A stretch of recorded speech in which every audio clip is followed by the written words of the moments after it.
주 예수 그리스도의 복음으로 하나님의 영광이 온 땅에 가득하기를 갈망하는 가나안 교회 시간. 이 시간에는 가나안 교회 김정국 목사님의 말씀입니다. 나의 다닐 길을 인도하소서. 사람들이 죽으러 가는 도시가 있습니다. 바로 인도의 바라나시라고 하는 도시입니다. 그곳에서는 그 앞에 겐지스 강이 흐르는데요. 힌두인들에게, 인도 사는 사람들 중에서도 힌두인들은 저 겐지스 강이 워낙 신성한 지역으로 여겨집니다. 극락의 상징이라고 하죠. 왜냐하면 저 겐지스 강은요, 그들이 믿는 이 시바 신의 머리카락을 타고 하늘의 물이 땅으로 흘려 들어가는 것이라고 믿고 있기 때문에 많은 사람들이 저곳에 몰려듭니다. 그리고 심지어 죽음을 얼마 남기지 않은 사람들은요, 재정적으로 여유가 있으면 저 주변에 방을 일찌감치 잡아놓고 죽음을 기다린다고 합니다. 왜 그럴까요? 어떻게 해서든 저 겐지스 강에 들어가서 목욕을 해야 됩니다. 그래서 몸을 씻으면서 이 땅에서의 지었던 죄를 최대한 씻어내는 거예요. 그래서 어떤 사람들은 그 물을 마시기까지 합니다. 근데 그렇게 하는 이유가 뭘까요? 그렇게 하면 할수록 자신들의 죄가 씻어질 수 있다고 믿기 때문에, 그리고 그런 다음에 그래야만이 그 다음 생으로 태어날 때 윤회의 사슬에서 더 나은 사슬로 들어갈 수 있다고 믿기 때문입니다. 하지만 이 힌두인들이 원하는 것은 그 윤회의 사슬에서 계속 더 나은 삶을 추구하는 것이 아니라 궁극적으로는 그 윤회의 사슬에서 벗어나길 원하는 겁니다. 그래서 다시 깨어나지 않길 원하는 거예요. 이것을 해탈이라고 부릅니다.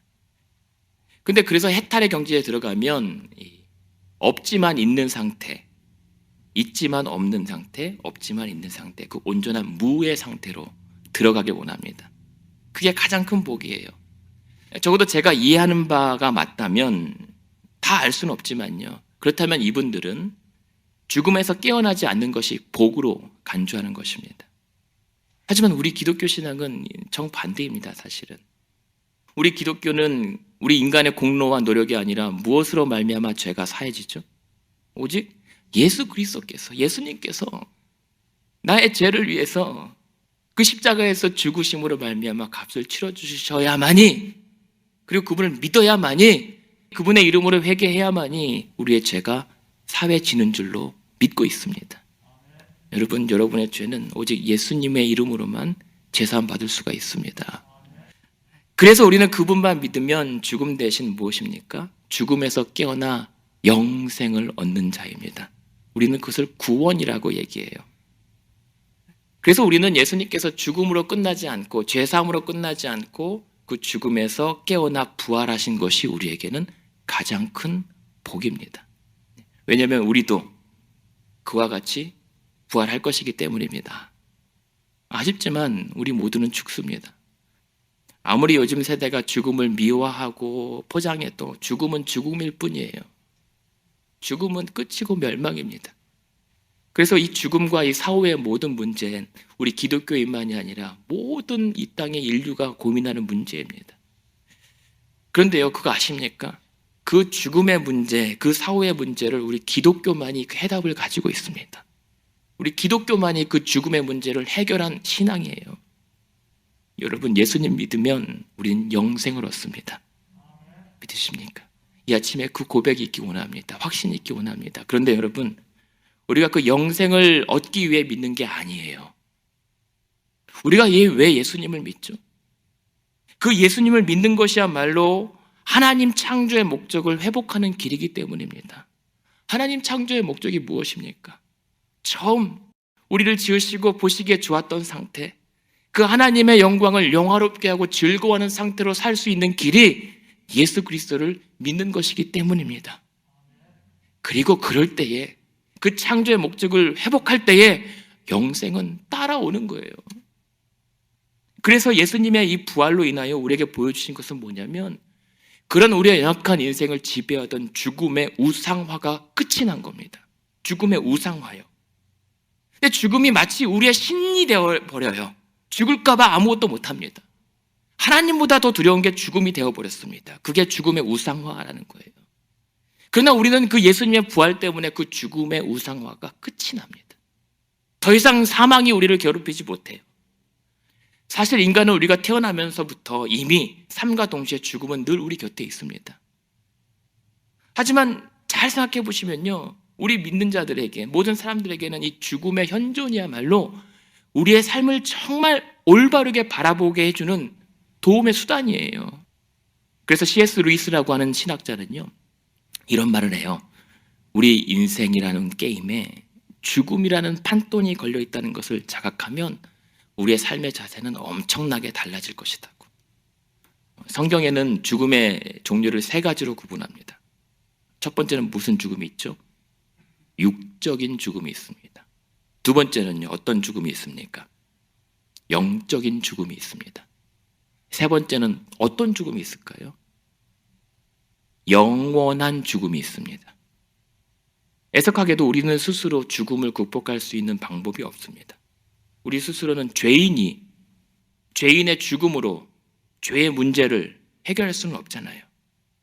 하지만 단 한 가지 방법이 있습니다.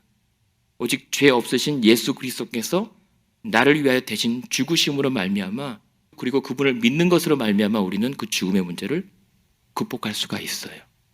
그래서 우리 예수님을 믿는 여러분들은 그 죽음의 문제를 이미 이겨내셨습니다. 죽음을 걸고 예수님을 믿는 거예요. 그래서 내 목숨을 담보로 예수님을 믿는 거예요. 왜요? 그분 안에 생명이 있기 때문에. 그분에게 모든 걸 걸면 나는 죽는 것이 아니라 그분 안에 생명 때문에 나는 살아나는 것입니다. 그래서 예수님의 죽음은 죽음의 죽음이었던 거예요. 예수님의 죽음은 죽음이 죽는 사건이었고, 예수님의 부활은 무엇이죠? 그 죽음으로부터의 승리를 선포하는 사건이 바로 부활이었던 거예요. 여러분, 옛날을 돌이켜보시죠. 예수님께서 태어나실 때는 한밤중에 무엇이 있었죠? 빛이 있었습니다. 밝음이 있었어요. 그런데 예수님께서 돌아가실 때는 무엇이 있었죠? 한낮에 어둠이 있었습니다. 근데 그 어둠은 사실상 예수님께서 죽는 시간이 아니라 그 죽음이 죽어가는 시간이었던 거예요.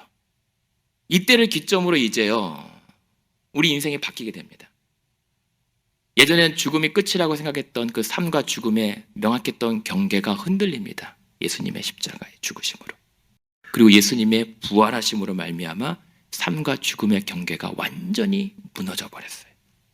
그래서 저와 여러분은요, 삶에서 죽음으로 가는 것이 아니라 삶에서, 잠시뿐인 삶에서 영원한 삶으로 나아가는 자들입니다. 무엇을 통해서요?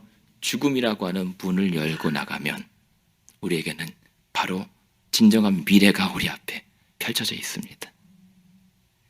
그런데 이 성경에는 부활의 2종류가 있다고 말합니다. 하나는 의인의 부활이 있고요, 다른 하나는 악인의 부활이 있습니다. 우리 믿는 자들만 부활하는 거 아닙니다. 믿지 않는 자들도 부활합니다. 근데 그 결과가 달라요. 의인의 부활은 영생을 얻습니다. 그러나 악인의 부활은 영벌에 이르게 됩니다. 그리고 그런 우리 성도들에게 있어서 부활의 능력은 무엇입니까? 평강과 자유죠. 왜 평안하죠? 우리는 죽으면 어디로 어떻게 되는지 다 알기 때문에 안심해요. 그랬기 때문에 우리가 이 부활을 믿는 우리는 그 자유와 평강 속에서 예수 그리스도, 그 죽으심에서 다시 살아난 예수님을 믿고 살아가는 거예요. 왜요? 새 창조를 받았으니까. 그래서 우리가 새로운 피조물로 태어난 것은요, 이제 원래의 삶을 살아간다는 거예요. 하나님께서 지으신 우리의 원래의 목적대로 살아가는 것이 부활을 믿는 자들의 모습입니다. 김영석 교수님의 수필집에 이런 말이 있습니다. 기독교에는 성지가 없다. 무슨 말입니까? 괜히 빈 무덤에서 머물러 있지 말라는 거예요. 부활의 삶을 살려면 무덤에서 나와야 되는 거예요. 우리가 죽어서 경험하는 종말론적 부활이 있습니다. 그런데요, 우리가 살아서 이 땅에서 누릴 수 있는 부활이 있습니다.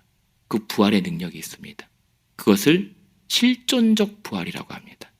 바울이 뭐라고 하냐면, 내가 그 그리스도의 부활의 능력을 입기를 원한다 라고 해요. 바울은 살아있잖아요.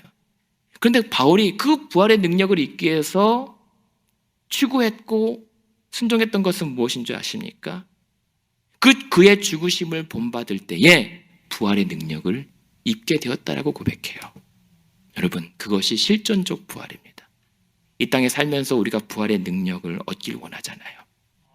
주와 복음을 위해 내 목숨 걸고 나도 나를 자기를 부인하고 주님께서 맡겨주신 내 십자가 짊어지고 주를 따라갈 때에 부활의 능력이 우리에게 임할 줄로 믿습니다.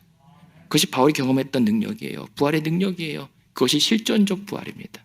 십자가의 부활은 죽음 뒤에 일어나는 영광이었습니다.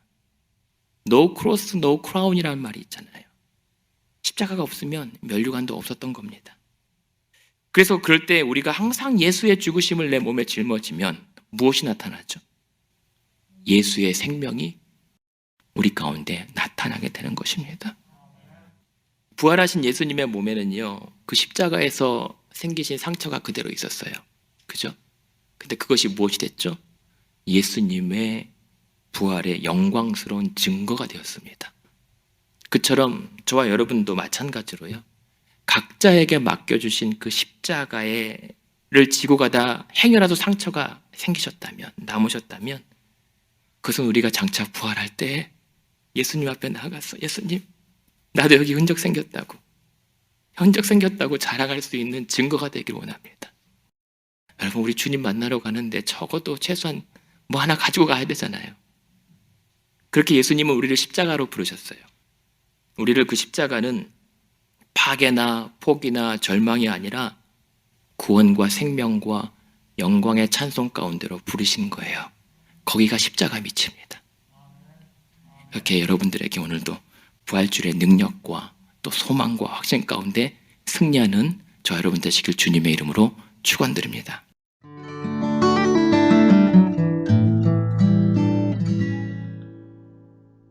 아침에 지금까지 가나안교회를 담임하시는 김정국 목사님의 말씀이었습니다.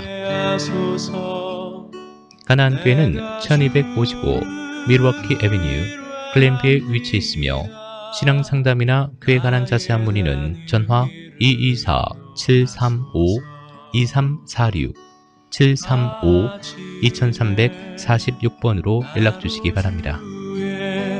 인자한 말씀